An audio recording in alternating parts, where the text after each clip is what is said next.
Affinity Photo can be used to create zillions of different designs. And one of the things I really love to create are things with alpha channels.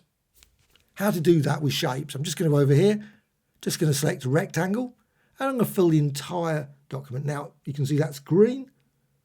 I'm actually going to set that to red. The first layer is going to be red, so let's go put that to red. And I'm going to create another rectangle. Now, I could, of course, just create another rectangle, perfectly reasonable. But also what you can do, you can go to layer, and you can just go down to duplicate. So layer and duplicate. So I'm going to have 3. And I'm going to turn the red one, that red one into green, and that one into blue. So the first one I'm leaving, this one I'm going to select, and now just change it up here. So change the fill colour, and I'm going to go for green. Now, of course, at the moment you can't see it, so nothing's changed. And the bottom one, I'm going to go for blue. So click there, and then go for blue. So now I've got red, green, and blue as my layers, and these are all. And you could use, of course, any other shape for this. So with this, I can now apply an effect. And the effect I'm going to use is procedural textures. Now, you don't have to worry about any of the mass. I know quite a lot of people suddenly think, oh my, no, it's got some mass involved. No, you don't have to have it. Just select, you need to select the layer to apply it to that layer. You can go to filters, and you can go down here to colors and procedural texture. Now, you might like to change it into a raster layer beforehand. You don't have to. I like to change it afterwards, so I'm just going to go with it as a shape, but it will convert to a pixel layer like that. Then up here, I've got presets, and I'm going to go for my favorite preset, which is checkered. There's loads of other options. You could do this with all of the other ones, as long as you've got access to this A. Now, at the moment, what's happening is it's being applied to the red, the green, and the blue channel for that layer. I don't want that. In fact, I don't want that at all, that equation. What I want to do is red, green, blue, turn it all off, and I just want it to be applied to the alpha channel. Now you can see through it. So you can actually see straight through that design. And, of course, once you've done it, you could change this. Of course, you could, if you want to. Another thing that's always quite nice is to change the square count. Maybe for the green, you could go with, say, 10. With the blue, you could go 16. So you could create a variety of different designs simply by changing that. But I'm going to keep them all the same. For the purposes of this video, I'm going to keep them the same. So click apply. Now, you can, if you want to, you can always just deselect that. Doesn't destroy it, doesn't delete it or anything, just makes it not toggles visibility. Just makes it easier just so you can see it. And now go to filters and down here. Now you'll notice that the repeat feature is not available because it was working on a pixel layer. As far as it's concerned, it was a pixel layer. It's not the same. This is now a shape.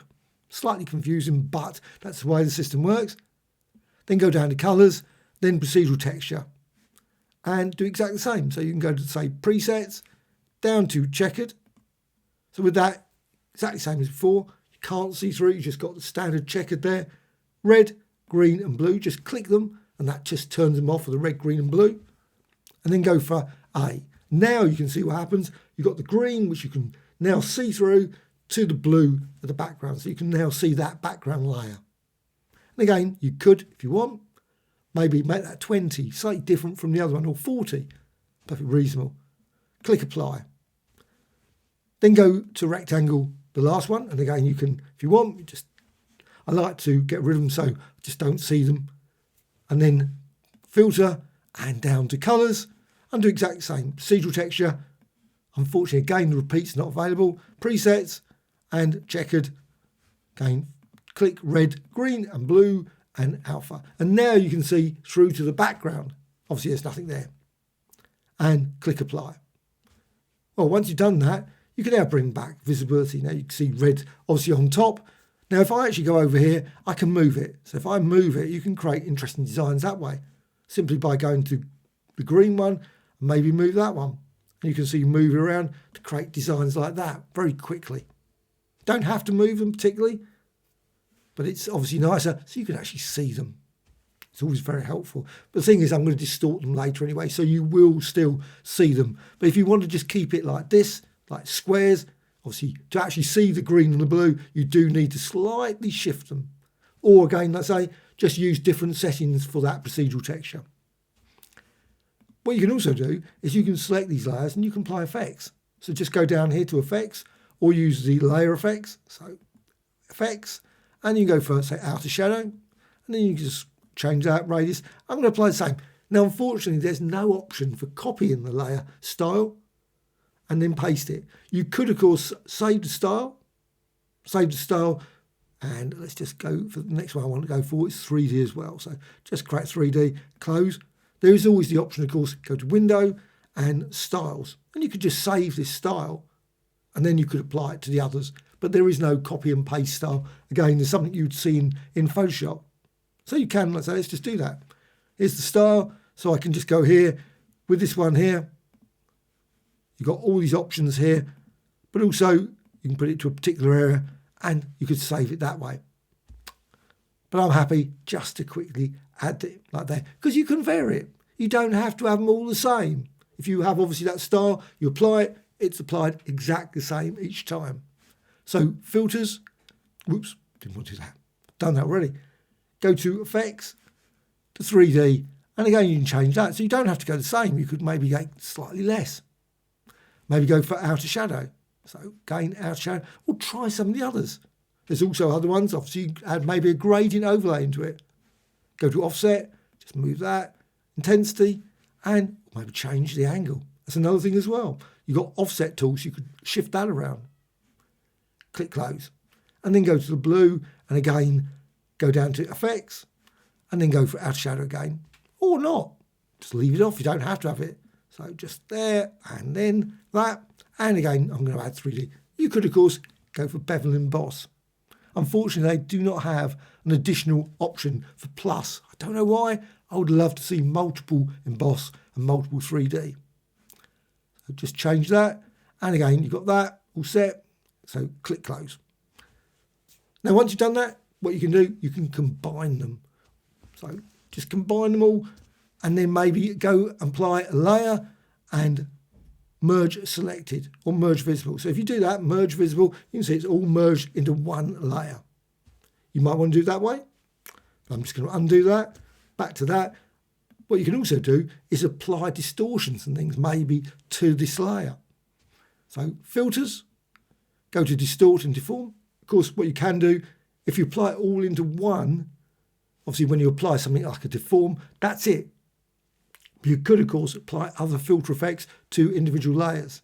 So deform, and then obviously change it. Just add some pins. Just quickly add some pins, and just shift that. Now, I like to make certain it doesn't sort of like cut off there. I don't know about you. Maybe you don't mind that being cut off there, but I do actually like to see the entire layer filled.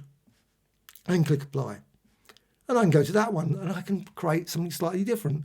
I can go to, saying that, suddenly I end up finding it slightly, okay. Filters, distort and deform, but again, could go for shear or one of the others, or maybe mirror. But deform, add some pins, and then shift that. And again, try and make certain that the layer is actually filled completely. Again, personal preference, of course. You might not mind that. Now, if you don't click it right, if you go to this and you suddenly find you suddenly don't click it, you might not be able to select it. You've got to make certain you actually select that and then drag it. And again, one thing I always do, I always end up going off and doing something else and losing the whole settings. Make certain you click apply. So click apply. And then blue, you can keep it the same. Don't have to distort it. But you can also go to filters, again, distort and deform, or twirl or something. So deform and down there. And then add some more pins, but different. It's virtually impossible because there's no presets. I suspect I have never ever set the same deform ever. So you can see I can distort that and maybe distort that and click apply. Of course, you can continue vary it in all kinds of ways. Might even look at it and think, you know what, that red one, I could distort that a bit more. So filters, repeat, deform. Even though you applied it to the blue channel, doesn't matter. Obviously, it just will work with the current selected layer. So you can play again. And you might say, oh, you know what, now I've sort of found I've got a bit of a gap there. You can always resize it a bit. Don't push it too far. If you push it too far, obviously it's going to degrade a bit. But I've got that now. Now what I can then do is, again, I've got all these, I can select them all, and I can go to layer, and I can go down here to merge selected. Now they're all merge selected, but one trouble with this, which is not really a problem, you'll notice the effect is still set, which is not particularly what I want. Now that does mean that if you want, you can always get rid of it. Obviously just go and get rid of it, but you can also go to layer, and you can then just rasterize it. That at least saves it with that effect. So rasterize, and then preserve, and then make certain you turn that off. If you don't turn that off, you'll still end up with the layer effect afterwards as well. And then rasterize. Now an alternative of doing all that would be to go back. Let's just go back to all those, and then rasterize them individually, which is always possible, and then maybe apply additional effects, etc. So a number of options there. Again, for this case, I'm just going to select them all, go to layer, and down to merge selected, and now I can go to layer and rasterize, because I forgot about that. Preserve layer effects, and it's gone into one single layer. Now you can of course apply filters to this as well, so you can distort it even more. You could always go to filters, repeat deform, apply exactly the same deform, or go to distort and deform, and then distort this. Maybe go and select, just say, the reds, not any of the greens. So you just select all that area and then just distort it and drag that around and warp that design into all kinds of different shapes and much, much more. Once you've got your layer, you can also apply additional 3D effects to that. You can just go there, select it, go down here to effects, just click there, and then go for 3D or maybe bevel and emboss. Try those. There's a whole load of options there. But I'm going with 3D. So click and then go to the radius, and I'm going to push it to about there. You don't want to push it too much because you can see it just ends up with a slight blurriness. Perfectly reasonable, but I don't want that. So I'm just going to put it down to about 25. But also what you can do is you can go here to click profile. So click there, go down here, and you've got a whole range of profiles. Unfortunately, about 6. It's not too many, but you can simply click there and you can see straight away you get quite an interesting design. Maybe I'll go with that one. But you can also just simply change it. Don't have to go with what they give you. So always edit it. So you can just click there and you can see as you do that, just a whole variety of different changes. I think that looks really nice, that design. So with that, close that. Also, you can change the direction. That's another option as well. Maybe go with that, or maybe add additional light sources. You don't have to just go with one. You can always click here and add, and you can then go here and maybe change the direction and maybe change the color as well. So you've got here option for color, maybe go for blue or something, or another color. It's a whole range of different options, and again just manipulate that and you can see then you get slightly different tint to your design. And close. Well, once you've got that, you can also manipulate that with additional effects and distort it even more. Maybe go up here to filters and then distort, maybe deform again, or maybe use twirl, or maybe use like the mesh warp. So mesh warp, and you can distort this design in countless ways. So you can just drag this, distort this, double click, and then add some more mesh warps and warp it over like that. And once you're happy with it, click apply. Also, if you've got the latest version 2.3, you've got a great feature that I think is just brilliant. You can always simply just go here, select the move tool. You've got this object here.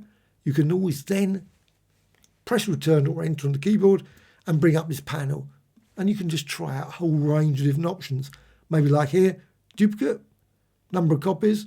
Now, because it's got this, obviously this layer style, you might find it makes it slightly slow because of course it just rebuilds it each and every time. So you might prefer to rasterize it before you do this.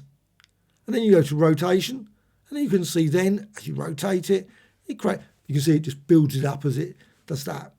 And click OK. And you can create a lovely sort of fan-like design very quickly. Hope you found this tutorial of interest. Any questions, please let me know in the comments below. Always great to hear from you. A like or dislike, always appreciated. And also, I'm always adding new videos about Affinity, as well as Photoshop and other applications. Bye.